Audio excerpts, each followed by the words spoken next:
Okay, next in line. Oh, we're going too fast for my turning of the pages. Report. So I will now hand, that's the next in line, isn't it? Yes. Sorry. So we do have a report today on the Akintyre Heritage House Gallery seismic strengthening. So I'm just going to hand it over to Nigel just to have a discussion around this report. I'll obviously table it as read, but keen for Nigel to provide an update to Council and our gallery, and if we've got any questions. Thanks, Councillor Scott.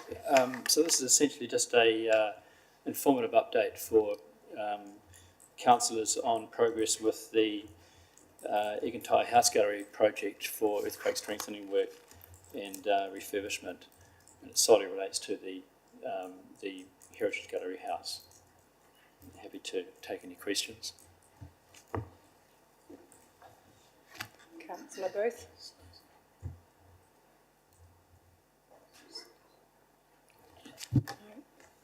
Oh, there we are. Thanks, Nigel. This is a bit of an ongoing saga, this. We started talking about this probably back in 2019, and there was someone that was supposed to be getting reports done, and we've been putting money aside, but the fact is there's a fence around it and the grass has grown, and not much has happened. And so last report I received was that we'd gone out for tender but got no one to tender for it. So I believe the money is there.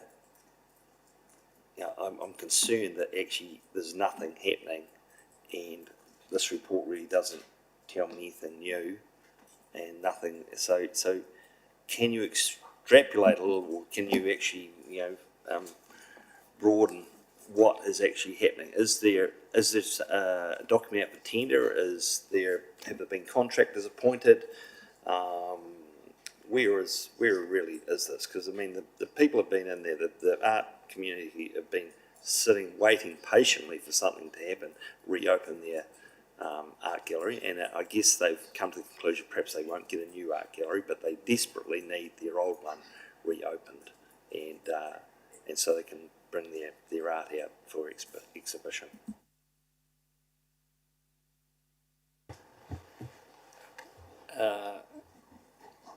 Happy to provide some responses to you. I just note that the Chief Executive and Andrew Dixon are at the table. Did you to that, or are you happy for me to reply? Yeah, one of the issues is we're dealing with a heritage building which is extremely complex, and the original design for strengthening it, we did that, went to market and was no bids on it, as stated in the report there. So we're having to rethink our whole procurement and how we do this, and it's going to be about risk sharing, to be honest, because putting all the risk on the contractor, given it's the size of the risk and the heritage side of it, is unacceptable. So we're going to have to look at that. Plus the fact, and add to that was the fact we got more updated cost estimates, and it showed that there was insufficient funding.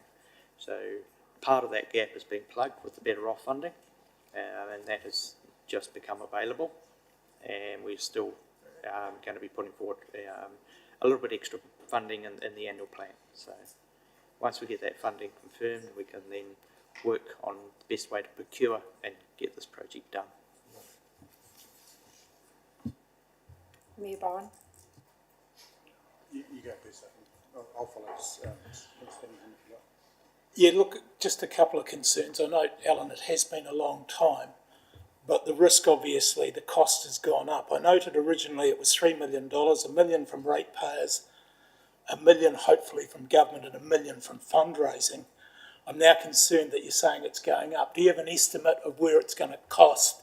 And while we've got the 700, it seems to me ratepayers are up for 2.3 million plus whatever this extra is going to be. So what's the process around that? From memory, the cost is just over 3 million. to actually complete this project. This is their latest cost estimate. So yeah, so 700,000 is coming from Better Off funding, and then there was already just 2 million, I think, in the budget, 2.1 million already. So yeah, there is a little bit of a gap there, but it's not huge, and we are managing it. I'm just trying to remember the exact amount over 3 million, but I can't quite, but we could probably get that for you pretty quickly at what it is, potentially even while we're, for the next item. I guess it's around budgeting and it's not around the theatre. We put a million. So how do we now have 2.1 in when we've only ever agreed as a council at $1 million for the ratepayer? This is what kind of I get a bit confused around. How is $1 million turned into 2.1?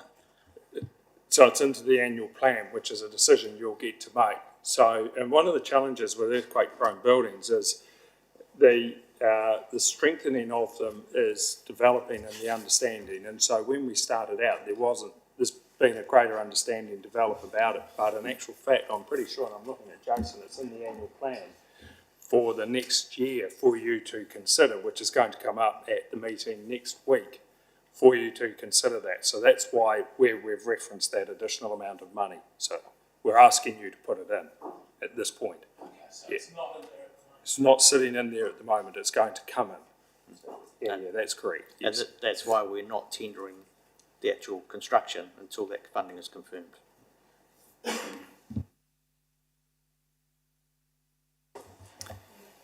Thanks, and yeah, like, I mean, we've had quite a few iterations bringing projects together, and obviously now we've sort of pulled them apart again and doing the work on the house. I had a phone call from someone in December, local builder, in regard to the fact that they would have been interested, and I did share that with Eric, and he had the information, and obviously the concern, a lot of these builders are actually got a lot in front of them again.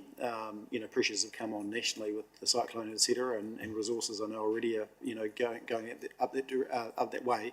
Are we going to look to, talk with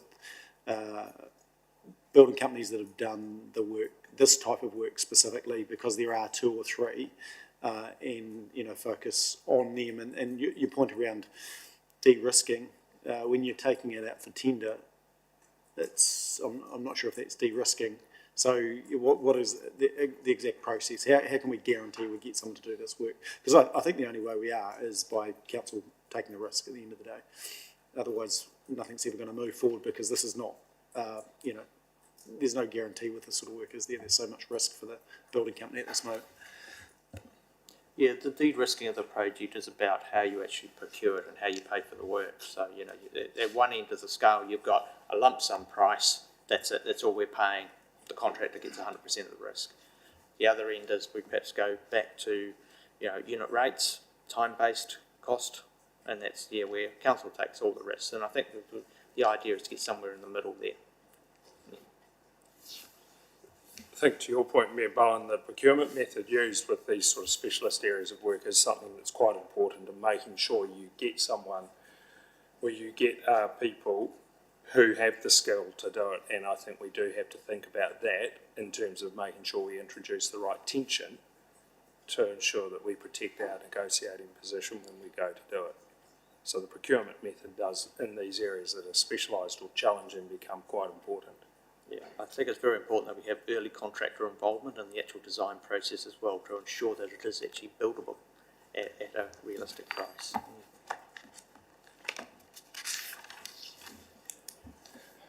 Just a quick question, the Better Off funding, is there a time frame when it has to be spent by? Are we going to be shackled in any type of way with time constraints and all that sort of stuff? There is a time frame, but we've got quite a bit of time up our sleeve. It's measured not in months, but 2 or 3 years, I think. So yeah, that's not, the constraint won't be the time frame on that. Yeah, but it's a good question, because it is relevant. Look, it would still appear to me that we've sort of got like paralysis when it comes to actually getting our projects underway. I mean, as we've talked about this, the price has increased probably threefold. So I presume we've got a pile of reports this high, but actually there's been no action. So how can we get some of these projects underway. I guess I'm quite concerned about that. And this one is certainly sitting there that's been there for way too long. And I'd just like to see someone take ownership actually and get on with it. So and potentially with a local, don't count the local ability of our builders out, because they're actually doing it, a lot of that work here in our own environment now. Yeah, one comment I will make is I think there was, in this project, there was a little bit of what I call distraction in the fact that there was a look at what is the greater plan for the art gallery, and a lot of work was done on the architectural design of the overall replacement of the main building as such, which did take a little bit of focus and time off the actual fixing up of the heritage house. But we're back on track with that. Yeah, and we did tender it a while ago. It was that we didn't get anybody, so we've had to go back and make sure that we do it properly, so that we actually have when the project is let, it's let in a way that ensures that the outcome sought is delivered and at a price that is expected and agreed. When can we expect that to happen? We're planning to go to tender mid-June. Yeah, mid-June we plan to have a report to the tenders committee.